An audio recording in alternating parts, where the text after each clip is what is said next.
Salut mes Nakama, aujourd'hui on se retrouve pour une nouvelle vidéo, un nouvel épisode de One Piece Mag qui traitera de l'actualité du mois de mai 2016. Ce mois aurait été plus satisfaisant que le mois d'avril, niveau information on en a eu, que ce soit en matière de figurines, de films, de jeux, les licences One Piece nous ont servi. Mais bref, c'est ce que nous allons voir dans le 6ème épisode de One Piece Mag.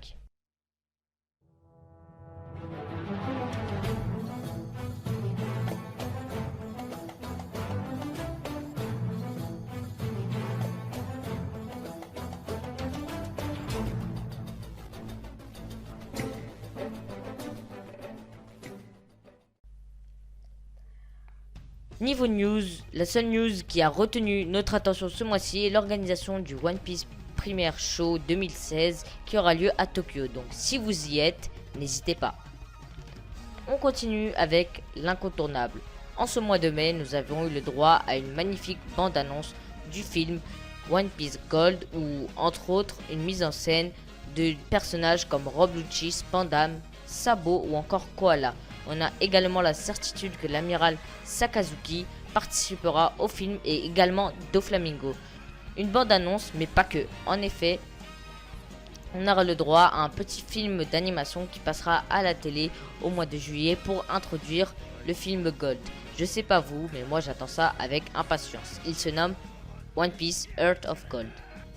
On continue avec le jeu. Et oui, on va parler de One Piece Burning Blood. Ça y est, il est enfin disponible. Pour ceux qui se le procureront, une explication globale du jeu s'impose. One Piece Burning Blood sera centré sur l'arc Marineford comme vous le savez déjà et il est prévu pour le 3 juin, soit hier. Pour le mode histoire, il y aura 4 points de vue, Luffy, Barbe Blanche, Akainu et Ace. Il y a plusieurs modes comme le mode libre, le mode online, le mode bataille de Marineford ou encore le mode Wanted et également un nouveau mode qui se nomme Guerre de drapeau où vous pourrez gagner des îles par saison. Mais bon, je vous laisse avec la vidéo de Lucas TV qui vous explique très bien le jeu. Ce mois de mai nous aura servi d'introduction à la Tea Party. On y découvre une partie de la famille Vinsmoke, Yunji et Reiju et on a enfin vu Big Mom à découvert. Les scans parus ce mois-ci sont le scan 825 et le scan 826 et le scan 827, respectivement la chronique illustrée du Time 0 et 4 et Totland. On continue avec les épisodes. L'arc Dressrosa ne veut définitivement pas s'achever. En effet, on a le droit à un enchaînement d'épisodes de transition qui marque la fin de cet arc.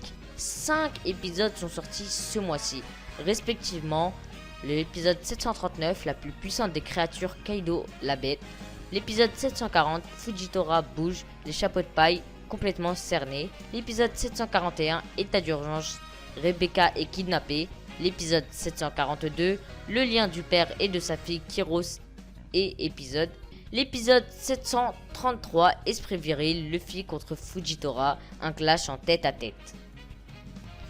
On continue avec les figurines. Ce mois-ci aura été quand même chargé en figurines, comme les figurines féminines qui représentent Khalifa, Nami et Rebecca, ou encore celle de Luffy Hello version fille.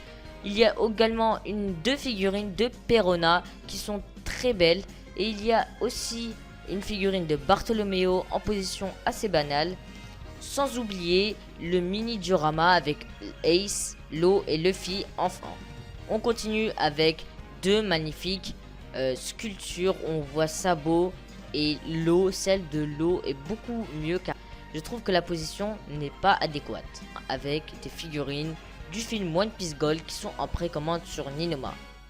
Pour finir, on arrive sur la Gear 4 de Luffy. Cela dit, passons au spécial. Donc ce mois-ci, j'ai décidé de répondre à, entre guillemets, une problématique. One Piece, the best manga ever. Donc, déjà, je m'explique. Maintenant, les spéciales seront réservées à des questions ou des problématiques autour de One Piece. Et je vous invite d'ailleurs à m'en laisser dans les commentaires.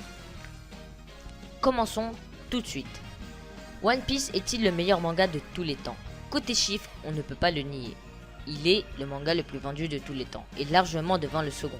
Certains fanboys ne chercheront pas à comprendre et diront que oui, One Piece est le meilleur manga et que les autres ne sont rien par rapport à lui. Et que DBZ par exemple s'est fait littéralement détrôner par One Piece. Moi je dis non. One Piece a simplement fait sa place. Tout comme DBZ l'a fait autrefois. Et tout comme Naruto l'a également fait. Et que chaque manga a fait sa place. C'est une question de goût et chacun a un public plus ou moins important. Et pour certains, One Punch Man est le meilleur manga. Pour d'autres, c'est Naruto. Et il y en a qui préfèrent Bleach. Je le répète encore une fois, c'est une question de goût.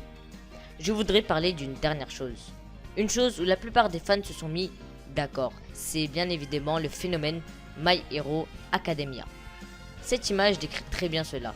Donc, pourquoi se bagarrer dans les commentaires ou sur les forums sur quel est le meilleur manga? Je finirai simplement par dire qu'on a tous notre best manga ever. Voilà mes Nakama, cette vidéo est maintenant terminée. J'espère qu'elle vous aura plu. Si c'est le cas, n'hésitez pas à liker et à vous abonner. Si vous avez plus de questions, retrouvez-moi sur les réseaux sociaux. Et comme je vous l'ai dit, n'hésitez pas à me laisser des problématiques au niveau de One Piece dans les commentaires.